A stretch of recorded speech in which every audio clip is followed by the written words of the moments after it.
नमस्कार दोस्तों, क्या हाल है। सब बढ़िया है और पढ़ाई आपका चल रहा होगा और आशा करते हैं कि आप मेहनत करते रहिए और हम आपके लिए अच्छे अच्छे वीडियो बनाते रहें। चलिए, तो आज का जो टॉपिक है वो वैदिक काल पे है। तो चलिए हम आते हैं बहुत ही रैपिड तरीक़ा से कुछ रिवाइज करते हैं प्रीवियस ईयर एग्ज़ाम का क्वेश्चन और आपका जो SSC GD group D railway NTPC जो भी होने वाला है इसमें आपको ज़्यादा से ज़्यादा हेल्पफुल करें। तो चलिए हम अच्छा सवाल को लेके यहाँ पे हम आए हैं। तो पहला सवाल है कि वैदिक साहित्य में सभा और समिति को किस देवता की जुड़वा पुत्रिया कहा गया है। जुड़वा पुत्रिया कहा गया है, तो इसका आंसर होगा प्रजापति। दूसरा, उत्तर वैदिक पाठों से संबंधित पुरातात्विक संस्कृति है, तो इसका होगा काले एवं लाल मृदभांड। ठीक है। तीसरा जो क्वेश्चन है, दुर्गा के कितने पौराणिक नाम है। तो दुर्गा के कितने पौराणिक नाम है मेरे दोस्त। तो दुर्गा जी के कितने पौराणिक नाम है पुराने। तो इसका आंसर होगा 108 सी नहीं सॉरी 51। ठीक है, 51। आगे चलते हैं। आर्य भारत में सभ्यता कहाँ से आए हैं। ठीक है ना। तो आर्य जो है भारत में सभ्यता कहाँ से आए। मध्य एशिया से। मध्य एशिया से।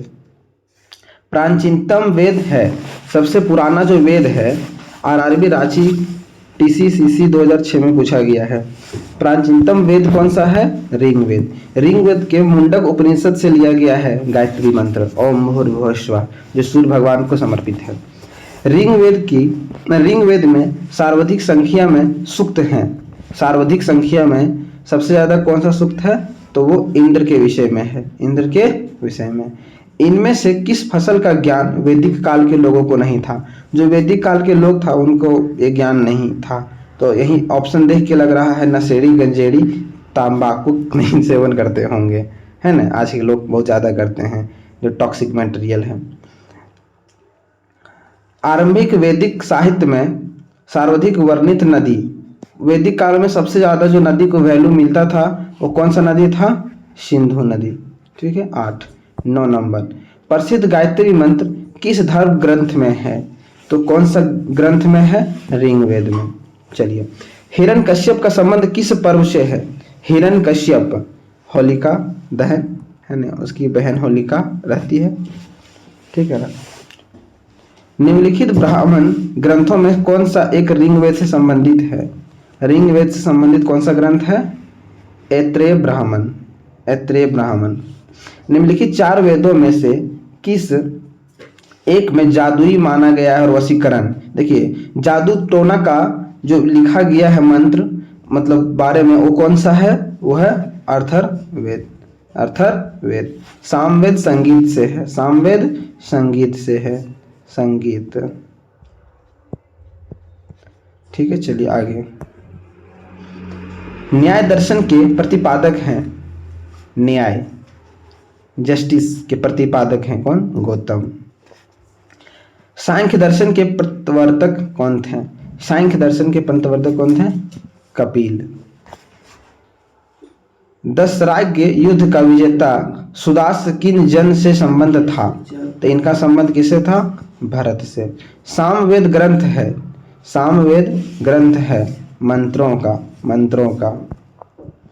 उपनिषद पुस्तक है। उपनिषद जो पुस्तक है वो किस पे बेस्ड है। तो उस किस पे बेस्ड है, तो उपनिषद आपका दर्शन पे है ना। योग दर्शन के प्रतिपादक निम्नलिखित में से कौन है। योग दर्शन योगा सोगा पतंजलि। भारत में संस्कृत भाषा का प्रथम व्याकरण किस कलावधि में था। व्याकरण किस कलाविधि में था। तो इसका आंसर होगा 6वीं 5वीं शताब्दी ईसा पूर्व। ऋग्वेद की प्रथम ऋचा किस देवता के लिए प्रति है। तो किसके लिए प्रति होगा, तो ऑप्शन नंबर इसका वरुण देवता के लिए, जिसको वर्षा का भी देवता कहते थे। ऋग्वेद में किस नदी का उल्लेख नहीं है।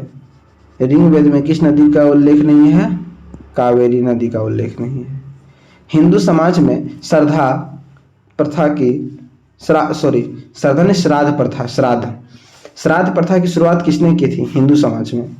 तो वो श्राद्ध प्रथा की जो नियम लाया था वो कौन लाया था? तो उसका नाम था निमि ऋषि ने लाया था। निम्नलिखित में से किन वेदों का अंग नहीं कौन वेदों का अंग नहीं है? इसमें से वेद का अंग कौन नहीं है? तो वो होगा आपका डी, पुराण। अज्ञेय कर्म कांड का निरंजन निम्नलिखित में से किस पुरोहित का कार्य था? कौन सा पुरोहित का कार्य था कर्म कांड कराना? तो इसमें हो जाएगा आपका ऑप्शन में ब्राह्मण का, ब्रह्मा। भारत के राज्य प्रतीक में सत्यमेव जयते शब्द निम्नलिखित में से किस से लिया गया है? अभी बताए थे ना आपको, मुंडक उपनिषद। तो इसका आंसर होगा मुंडक उपनिषद। आगे चलिए 26, ऋग्वेद में किस नदी का उल्लेख नहीं है? तो देखिए ऋग्वेद में किस नदी का उल्लेख नहीं है? रावी नदी का। उपनिषदों का मुख्य विषय है, उपनिषदों का मुख्य विषय क्या है? दर्शन।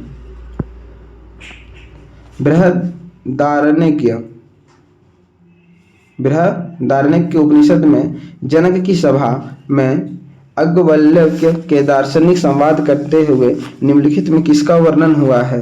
तो इसमें किसका वर्णन हुआ है? 28 में ए नंबर, गार्गी। निम्नलिखित में से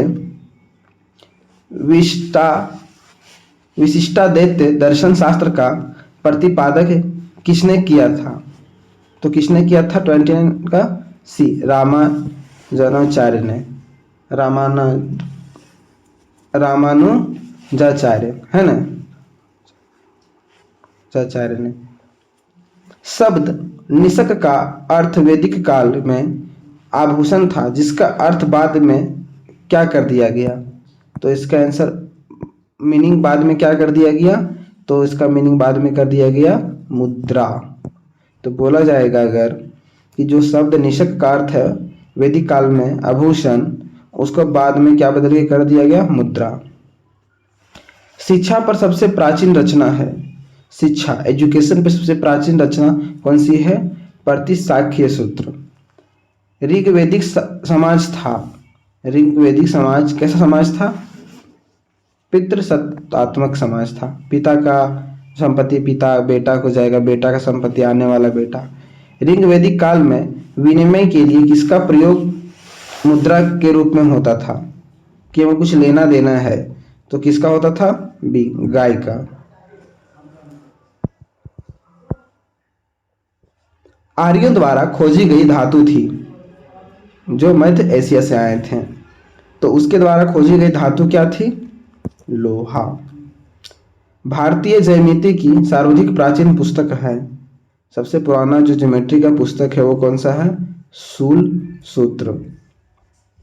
हिंदू मान्यता के अनुसार पुराण कितने हैं? टोटल पुराण 18 है। ठीक है, चलिए आगे चलते हैं। निम्नलिखित में से कौन सा शब्द ऋग्वेद में युद्ध के लिए प्रयुक्त था? युद्ध के लिए प्रयोग किया जाता था, गविष्ट। निम्नलिखित में से किसमें प्रसिद्ध गायत्री मंत्र का अंत वृष्ट है? तो ऋग्वेद 38 का ए। ऋग्वेद में कौन से देवता स्तंभों वाले भवनों में निवास करते हुए वर्णित किए गए हैं? तो इसमें इंद्र एवं अग्नि को खंभा में दर्शाया गया है। ठीक है, आगे चलते हैं।